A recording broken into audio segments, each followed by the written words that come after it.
Agapanthus are a big group of plants, and there's constantly new varieties being introduced, but they do share a few similar traits, and that is they will all produce this lovely strap-shaped foliage. It can be almost grass-like sometimes, and in the summer from these clumps of foliage are jettisoned these long slender stems which are topped with an impressive cluster of bell-shaped flowers, and these flowers can come in shades of blues, purples, pinky tones and white. There's some evergreen forms and some deciduous forms as well.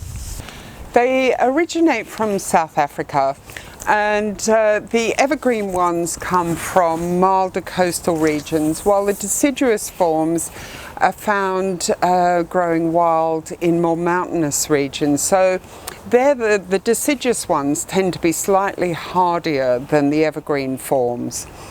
They're all sun-loving, and they will all become drought tolerant once they get established in the garden at home. They're also excellent plants for pots. The benefits of growing them in the pot is that Agapanthus have thick fleshy roots, and the plants actually will start to flower at a younger age if those roots are really condensed and constricted inside a pot. So because these plants actually respond really well to being root bound, it's best not to divide the clump too often. And if you are growing them in the pot and they really have outgrown the pot, then just pop them up into one size bigger. Don't sort of move them from this size pot into a really massive pot. The other thing is that many of the forms are not classified as fully hardy in the UK here. So if you're growing your Agapanthus in a pot, come the autumn, all you need to do really is to move it into a more sheltered spot. So against the wall of a house, a porch, a patio, somewhere like that. If they are growing out in the garden, then what I tend to do is just get some dry mulch, so chip bark or something like that is ideal, and I just mound that up quite deeply around the crown of the plant and sort of pull the leaves through. Now that just helps insulate the roots and keeps them warm.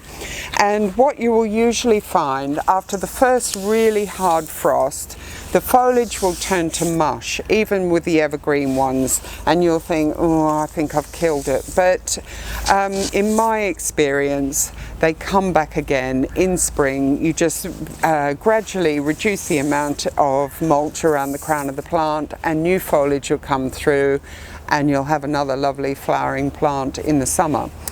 One thing I would say is to avoid at all costs in winter is excessive winter wet.